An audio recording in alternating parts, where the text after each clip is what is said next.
Welcome to another episode of Corey and Connie, or Connie and Corey. Colorful Conversations. We've missed you. Yes. So welcome back. I hope everyone had an amazing summer. So Connie, how was your summer? It was amazing, but short. Seems like it went so fast. Short? Short. Yeah, look at this already. Summer's over. I feel like we haven't filmed in a long time. It didn't seem like a long time, but I'm glad to be back. I'm glad to be back too. Yeah. So any fun things happened during the summer for you? Oh, so many things.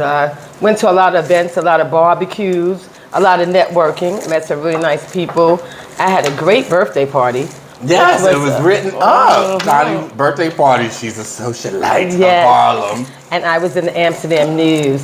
It was the August 18th edition. So if anyone wants to look, they can. And I was recently featured in the Harlem. It was very nice. I was like very proud. Yes, thank you. Harlem World Magazine. So you can read up about my art that I curate. So anyway, today's topic, Connie, do people choose romantic partners similar to their parents or siblings? What do you think about that? I don't. Oh my God. I don't. But let me hear what you have to say. I think that people do, because we're raised by our parents, we look for certain qualities or something looks similar to us. Like when I dated someone, I didn't realize he was very similar to my mother. Wow. But later on, when you learn certain behaviors, certain comments that they make, or certain things that they might do. There's something that reminds you of them, and it's like, oh my God, you're so much like my mother. But the thing about it is, when they remind you of that, do you like that? Is that something that you like? No, it's not, but it's something that sometimes we don't realize that we're gravitating to someone that we are actually that we're dating. All right, and here's my question. When people do that, what makes you do that?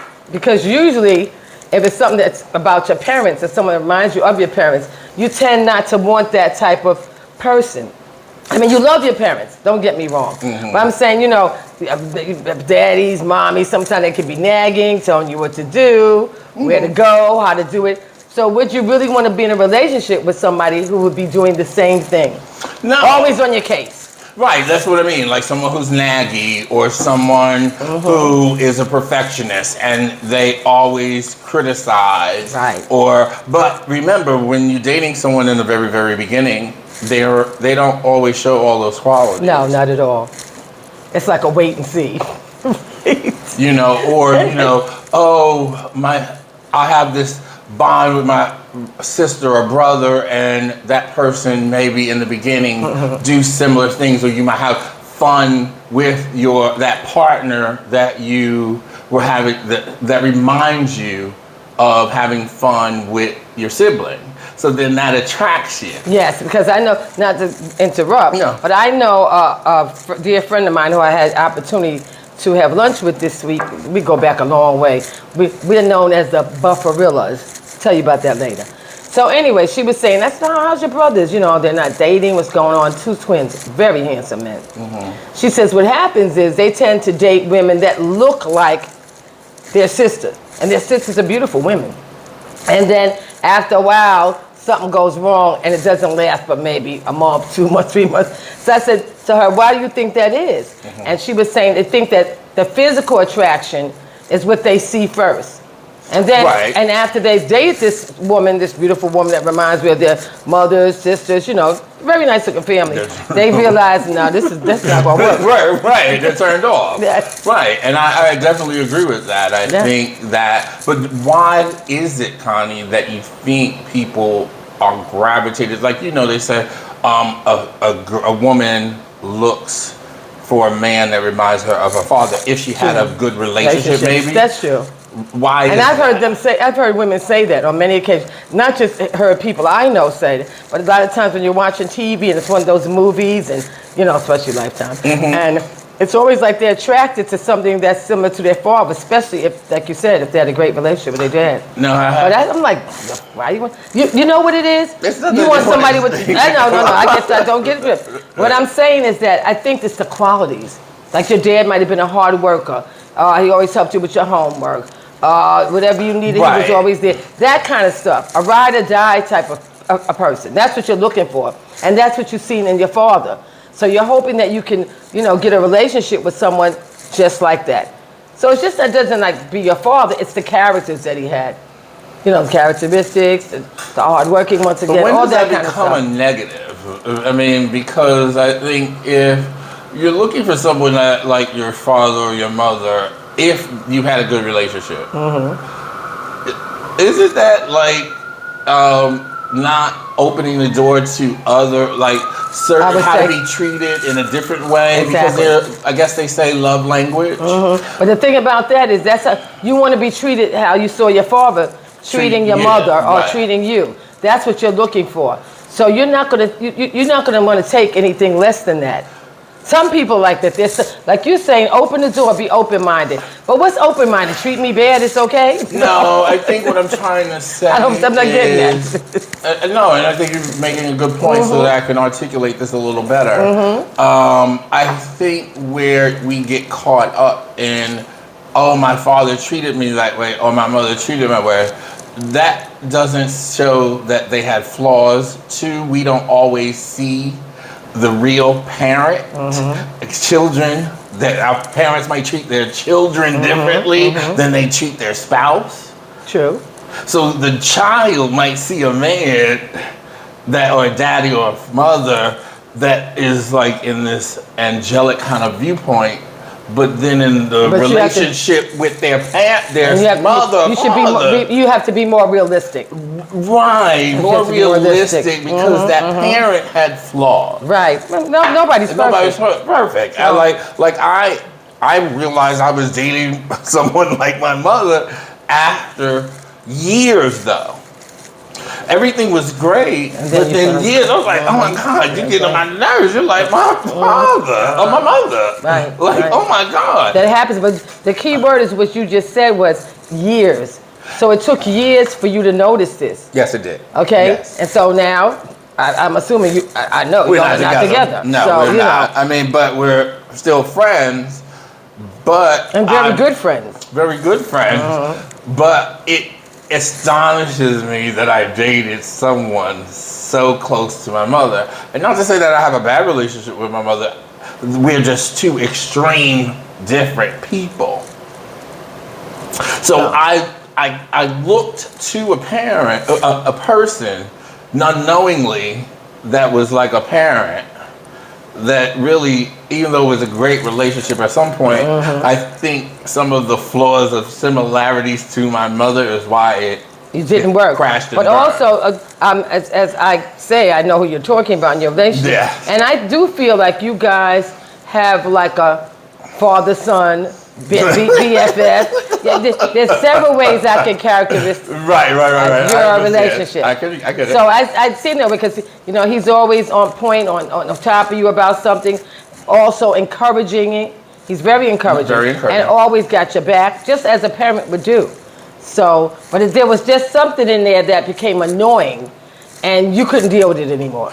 I guess because I was looking for someone, and not, like I said, not knowingly, but emulated a parent.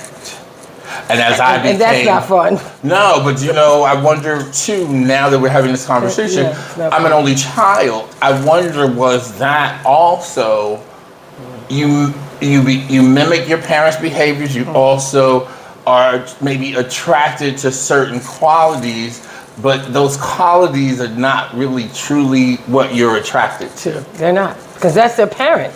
This is somebody that you're going to be in a relationship, you're going to make love to. Right. You're not making love to your parents. So that's the whole thing. That's where it shuts down. And you see the relationship for what really is.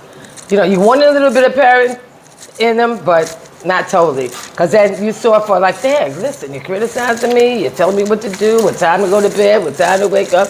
I think now I think what it is that person at first, and I still, even though this person is an amazing person, definitely, I felt safe as a younger adult because it mimicked a parent. But here's another thing.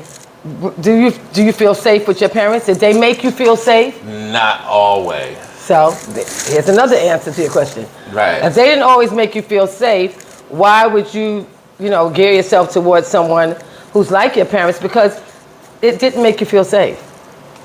And that's why I wonder, though, why we have these things like, oh, a woman's looking for their father, looking for a father image or a mother image. Daddy issues. Daddy issues or mommy issues. I would say that's where this choosing a romantic partner that's similar to a parent or a sibling is not that you are trying to abuse yourself, but it's what you're familiar with.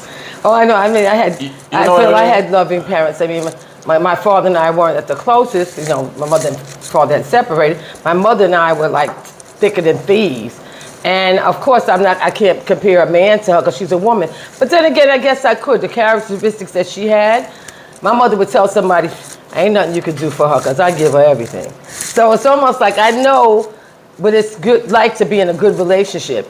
Or the type of relationships I want to be in because of my mother, the foundation that she set. And of course, I would want to be with someone who's going to treat me like my mother did, never wanting for anything, always there for me, always encouraging. That is some type of person I want to be with. But, and I think, our parents, looking at dating someone and saying that they mimic or they remind you of a parent, to me, fall short because it's almost like you're stuck in a certain way of love. Does that make sense? Yeah, and just like you said, you got to try to be open. Be open because I could be loved. But there's other type of love, and so you're closing yourself to, I'm looking for someone that loves me like my father. Right. When there's somebody could love you just as well, but not in the same manner. That's what I was trying to say. I feel that. See, now we're making clarity. See, and this is why I say colorful conversations, because sometimes we're stuck in our own thoughts. Yeah, I was kind of stuck there, but I see. That's understandable. And we have to talk it out. That's understandable. Not saying that you don't want to be loved like your parents loved you, but there may be a different kind of love. Not exactly, but still loving, still ride or die, still all of that, but just not like your parents. And then if you're going out in the dating world and saying to yourself, oh, well, I'm looking for someone that loves me like my mother or loves me like my father. You ain't gonna I'm getting stuck. You ain't. Let me know when you find that. Right. And then later on, you might realize, ooh, you're fooling yourself. Maybe that type of love might not work for you. No. You know what I mean? For adults. I see what you mean. Yeah, you got to be open to something else. Because your parents are from a whole different generation than you are. Exactly. So the type of love that you have, and then I also say, yes, and that goes back to my first original thought. Now that we have a little bit more clarity, is that when you realize that you are looking for your parent, that parent, you didn't have a relationship with them like an adult, that require intimacy, a certain level of intimacy that is not with a child and a parent versus a spouse. And the same thing with that goes, you have to realize a lot of things that our parents did, you wouldn't want to do. Because if you were doing what they would do, you would still be in that relationship with that person. Because our parents, I don't know if it's patience or they just stayed. They took a lot of stuff that, a lot of people these days don't take. This generation doesn't take. Like, they stayed in a relationship, even the husband cheated. Another thing, abuse, that's a whole nother topic. There's a lot of things that parents stayed in for years ago that people don't stay in for anymore. A thought that just came to mind is that even though a parent might treat you well and you might look for qualities that your parent, your father, mother, whatever gave you, I find that the bad relationships are the ones that make you better in looking for a certain person. Yeah. Because then you start to identify as an adult in an intimate relationship with another human being what you like and what you don't like. And that's what relationships are. They're stepping stones. I don't know, some people only have one or two, maybe 3 or 4, but you ever heard that saying, that's that one life. One life, one love. I guess I'm getting it back, but one love in your lifetime. But then I always say that there can be more than one love in your lifetime. Yeah, I agree with that. Each love is different, just as we're saying. So it can be another great love. Right. But you got to be willing and open-minded to accept it, to see it and accept it. No, I totally agree with that. And I totally, I mean, and thank you for helping me clarify my thought process, because I think that's truly what I was trying to say, is that there's different methods of love. And even though those qualities are great, as an adult, they might not work for you, or they might be a great stepping stone or a blueprint. Exactly, a blueprint. I think that's excellent. That's excellent. A blueprint, yeah. But they cannot be your be-all, end-all of looking for a partner. No. You got to be open-minded. You really do. Because I've known friends that said they had the greatest father, but then their mother would say their father was an asshole. Exactly. That's what I was just saying, everybody.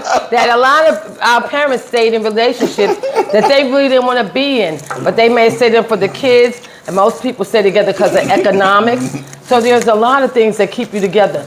And you don't have to do that.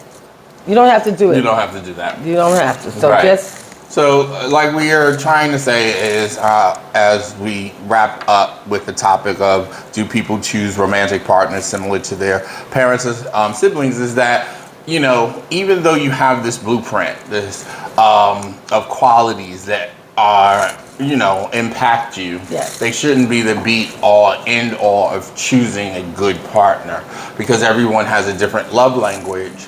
And you have to open yourself up to different ways of being loved. Yeah, because that's just the foundation. So as we wrap up, we just want to say that we appreciate you watching, tuning into Colorful Conversations with Connie and Corey. We want you to subscribe, like, share, comment, send in your questions so that we can have some additional topics, because again, it is not all about us, it's about you too. And remember, Connie, what's our motto? To live color.